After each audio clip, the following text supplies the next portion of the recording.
Uno munsi dusanganywe urubanza rudasanzwe, urubanza rwo gutanguza ukwezi kwa cumi kwahariwe ibiharuro mfatirwako-ngigo na ndangashusho y'imigambi y'ubuzima bw'iterambere mu Burundi, n'umunsi wa Afrika wa 29 wahariwe ibiharuro mfatirwako na ndangashusho y'imigambi y'ubuzima. Kuri uno munsi uri hejuru, igenekerezo rya 29 ukwezi kwa gitugutu, umwaka w'2021, ibisata bitandukanye bijejwe gutororokanya no gushira ahabona ibiharuro mfatirwako na ndangashusho y'imigambi y'ubuzima bw'igihugu cacu c'u Burundi, bigiwe imbere n'ikigo ISTEEBU, biruguruye icese ukwezi kwa cumi kwahariwe ibiharuro mfatirwako-ngigo na ndangashusho y'imigambi y'ubuzima bw'iterambere mu Burundi. Kuri kino civugo, duteze imbere ubuhinga bwo gutororokanya ibiharuro vya rusansuma nkuru y'abanyagihugu, uburaro, uburimyi n'ubworozi yo mu mwaka w'2022 kugira dushigikire iterambere ry'akaranga mu Burundi. Uku kwezi kwahariwe ibiharuro mfatirwako-ngigo na ndangashusho y'imigambi y'ubuzima bw'igihugu cacu c'u Burundi kwashizweho n'urwego rw'igihugu rujejwe gutanga amakuru y'ibiharuro vy'ubuzima bw'igihugu mu kwezi kwa ruheshi umwaka w'2012. Ni ukwezi rero gutangura buri mwaka kw'igenekerezo rya 20 gitugutu, igenekerezo ihuye n'umunsi mpuzamakungu wahariwe ibiharuro, kugasozerwa kw'igenekerezo rya 20 munyonyo, inyuma y'umunsi wa Afrika wahariwe ibiharuro uba buri mwaka kw'igenekerezo rya 18 munyonyo.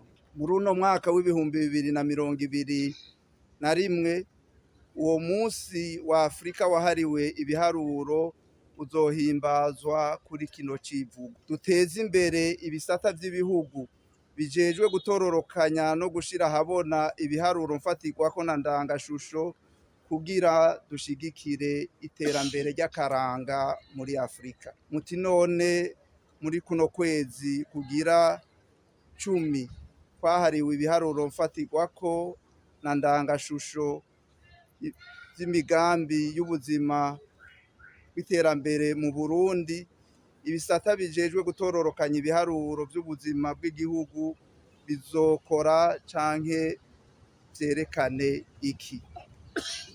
Ibikorwa nyamukuru ivyo bisata bizokora nibi: ubwa mbere hariho gutanguza icese ku mugaragaro ukwezi kwa cumi kwahariwe ibiharuro mfatirwako na ndangashusho vy'imigambi y'ubuzima n'iterambere mu Burundi.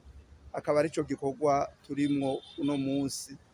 Hariho gutunganya inama yo kurondera uburyo bukenewe gukoreshwa muri rosansuma nkuru y'abanyagihugu, uburaro, uburimyi n'ubworozi yo mu mwaka w'2022. Iyo nama ikaba yaraye irangiye.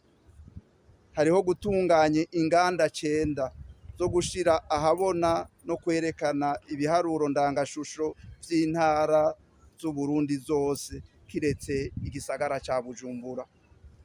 Hariho gutunganya uruganda rwo guheraheza gusuzuma ibiharuro vyavuye mu itohoza rijanye n'uko ingo n'imiryango bibayeho mu Burundi ryo mu mwaka w'2019 ushira umwaka w'ibihumbi 2020. Hariho kwigisha abakozi bajejwe gutororokanya ibiharuro mu bushikiranganji bw'intwaro yo hagati mu gihugu, iterambere rusangi n'umutekano, ubuhinga bushasha bwo gutororokanya no gushira ahabona ibiharuro dukoresheje bimwe twita mu kirimi c'ikinofonofo kobo correct na SPSS. Hariho kandi muri ubwo bushikiranganji nyene uruganda rwo gushira ahabona no kumenyekanisha umugambi n'ubuhinga vyisungwa mu gutororokanya no gushira ahabona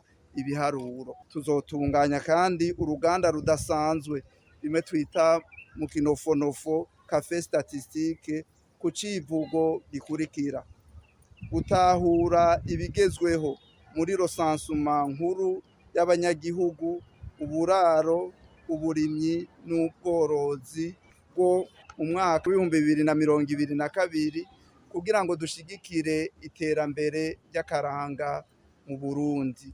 Muri kuno kwezi nyene tuzobandanya gutororokanya no gushira ahabona ibiharuro twari dusanzwe tujejwe, tutibagiye n'ibijanye n'amatohoza atandukanye turiko turakora. Bantu mwese muratumiwe kuza kwirabira no kumviriza aho umwuga wo gutororokanya no gushira ahabona ibiharuro mfatirwako na ndangashusho y'imigambi y'ubuzima n'iterambere ugeze mu gihugu cacu c'u Burundi. Twese hamwe duteze imbere ubuhinga bwo gutororokanya ibiharuro vya rosansuma nkuru y'abanyagihugu, uburaro, uburimyi n'ubworozi bwo mu mwaka w'ibihumbi 2022 kugira ngo dushigikire iterambere ry'akaranga mu Burundi. Ni kuri ubwo butumire rero kw'izina ry'ibisata bijejwe gutororokanya no gushira ahabona ibiharuro vy'ubuzima bw'igihugu mu Burundi no kw'izina ryanje nyene nuguruye icese ukwezi kugira 10 kwahariwe ibiharuro mfatirwako na ndangashusho mu gihugu cacu c'u Burundi.